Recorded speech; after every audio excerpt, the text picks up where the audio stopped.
Bonjour à toutes et à tous, je suis Cyril Bras, le directeur cybersécurité de Waller.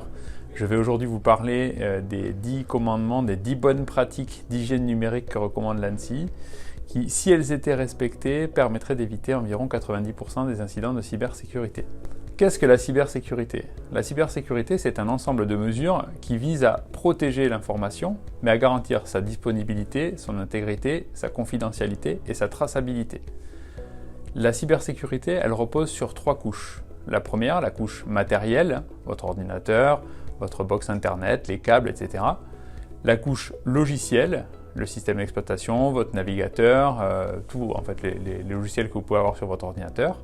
Et enfin, la couche sémantique, c'est la plus importante en fait, puisque c'est celle où il y a une interaction avec votre cerveau, c'est ce que vous comprenez. Et en fait, les cyberattaques se produisant sur ces 3 couches, la cybersécurité va essayer de réduire ce risque en empêchant les cyberattaques de se produire sur ces 3 dernières.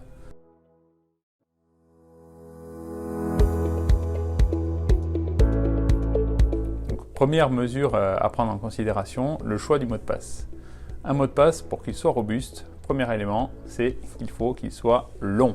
Et long, à l'heure actuelle, c'est minimum 12 caractères. D'ailleurs, c'est ce que demande la CNIL pour être conforme au RGPD, le Règlement Général de Protection des Données Personnelles, impose une longueur de 12 caractères. Ensuite, il ne faut pas qu'il soit lié à soi. Si je prends un mot de passe avec mon prénom, ma date de naissance, ce n'est pas un mot de passe. Il y a des outils sur Internet qui sont disponibles et qui permettent de le deviner en quelques secondes. Ensuite, il faut que je le change en cas de compromission. C'est-à-dire si je fais une présentation et puis je le tape et tout le monde le voit, je le change. Je dois aussi en avoir des différents partout. C'est-à-dire que de la même façon que dans la vie réelle, j'ai des clés différentes pour ma boîte aux lettres, la porte de ma maison, ma voiture, je dois avoir aussi des mots de passe différents. Et c'est ce qui va permettre de limiter l'accès à mes données si un jour un de mes mots de passe est compromis ou connu d'un attaquant.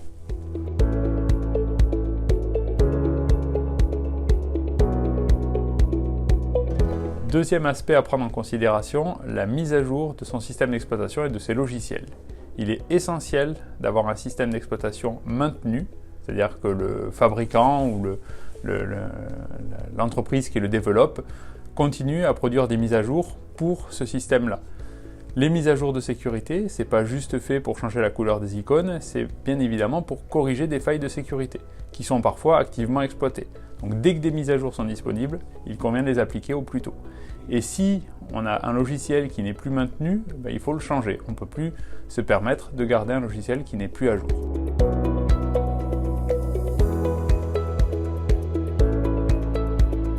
Donc la mesure numéro 3 à mettre en œuvre, ce sont les sauvegardes. À l'heure actuelle, il y a beaucoup d'attaques par rançongiciel qui consistent à détruire et à rendre illisibles les données. Et bien face à ce type d'attaque, la seule parade, ce sont les sauvegardes. Et pour que des sauvegardes soient efficaces, 1. Il faut se familiariser avec l'outil qui permet de les réaliser. Et 2. La mesure aussi importante que réaliser les sauvegardes, c'est bien évidemment de s'assurer que les sauvegardes ont fonctionné. Parce qu'il n'y a rien de plus terrible que se rendre compte que les sauvegardes n'ont pas marché le jour où on en a besoin.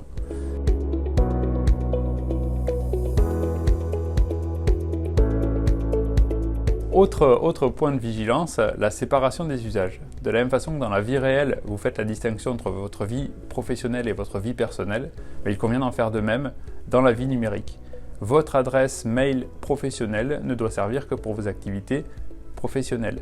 En d'autres termes, lorsque vous souhaitez commander un objet sur Internet, vous le faites avec votre adresse personnelle et non professionnelle. Le danger en mélangeant les deux, c'est que le jour où vous recevez un mail malveillant qui se fait passer pour une entreprise de commerce en ligne et qui va vous demander de saisir vos coordonnées bancaires pour vous recréditer suite à une erreur de commande, vous allez tomber dans le panneau et donner vos identifiants ou donner votre numéro de carte bancaire. Et là, c'est perdu.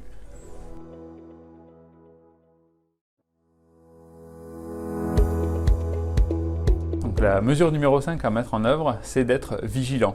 En fait, Internet, ce n'est pas le monde des bisounours, clairement. Il faut être vigilant car on peut vraiment se faire attaquer un peu à chaque coin de rue.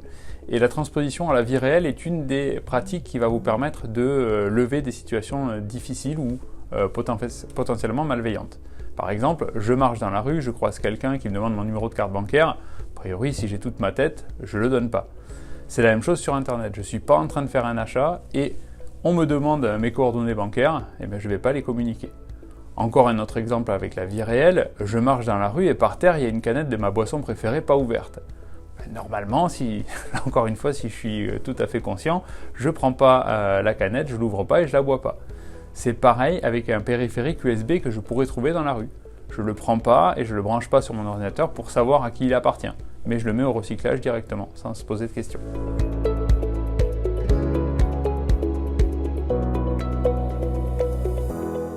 Une nouvelle mesure à mettre en œuvre, c'est de ne pas être administrateur de son ordinateur lorsqu'on s'en sert.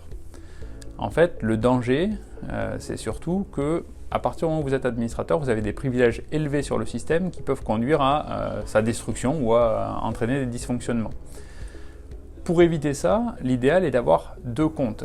D'avoir un compte utilisateur standard que vous utilisez tous les jours pour naviguer sur Internet, pour utiliser vos applications, et un compte administrateur qui va ne servir que pour les mises à jour, et encore plutôt que pour les installations ou les suppressions de programmes.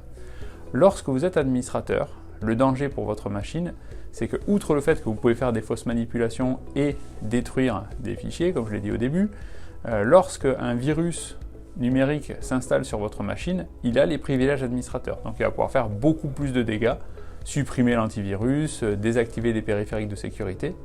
Et enfin, si un attaquant prend le contrôle de votre machine, dans les étapes qui conduisent au succès d'une attaque, il souhaite devenir administrateur. Chez vous, il arrive, il est déjà administrateur, donc il est super content, il va pouvoir installer d'autres programmes malveillants et ainsi utiliser votre machine pour conduire sa cyberattaque de chez vous.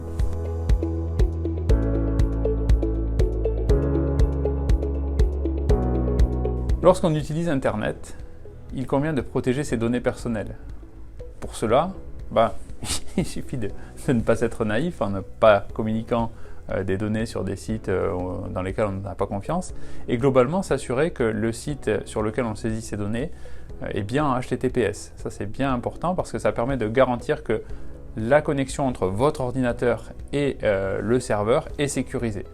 En d'autres termes, vos informations vont transiter sur Internet de façon chiffrée et protégée.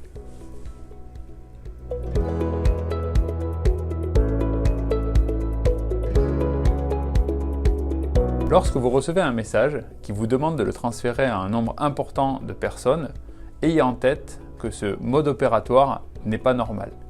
Aucune entité, aucune administration, aucun service public ou autre ne vous demandera de transférer à un nombre important votre message ou tout court de le transférer. Le danger lorsque vous transférez à un nombre important un même message, c'est 1. D'engorger les services de messagerie électronique, 2. De passer pour un guignol, entre guillemets.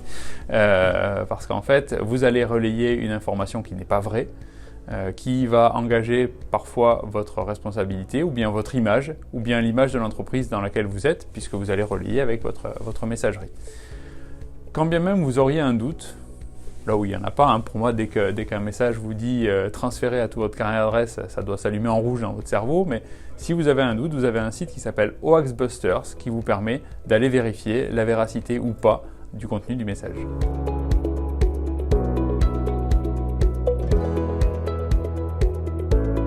Le support numérique peut être utilisé pour tenter de vous influencer. Un concept qui est maintenant rendu bien connu, c'est les fake news, qui consiste à vous envoyer des fausses informations pour vous manipuler ou vous conduire à une fausse action. Donc là encore, soyez vigilants, croisez vos sources d'informations, comparez et ne tombez pas dans le panneau.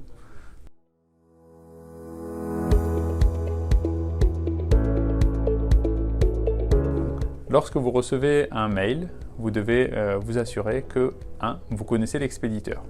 Si ce mail contient une pièce jointe, posez-vous des questions. Est-ce que c'est légitime que je reçoive cette pièce jointe? Si vous avez un doute, essayez de contacter l'expéditeur par un autre canal que la messagerie.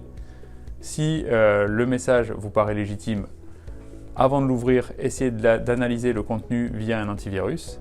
Et enfin, lorsque vous recevez un mail d'une personne que vous ne connaissez pas avec une pièce jointe, la meilleure des approches consiste à supprimer le message. En suivant les recommandations évoquées, vous devriez limiter sérieusement les risques informatiques, même s'il est impossible d'avoir un système ou une solution sûre à 100%. Néanmoins, vous mettez plus de chances de votre côté et vous rendez plus difficile l'attaque contre vous. Donc, suivez ces recommandations et bonne journée.